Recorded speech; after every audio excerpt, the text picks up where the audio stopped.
Guys, this thing happening all over USA right now. Like you can see, it's very heavy wind all over USA, from California, East Coast, West Coast, everywhere. Be careful, guys.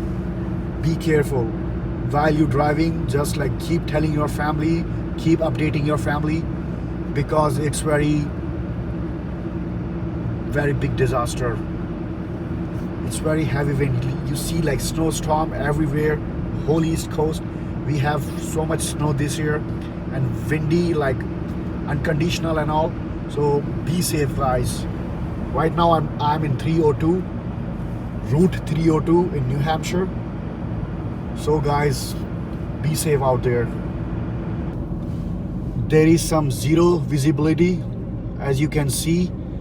I have a like truck in front of me. I cannot even see. It's hardly like, how to say, like 100 to 100 feet, and I can't even see it. So guys, drive slow, drive safe, and just keep alerting your family, guys. Stay safe.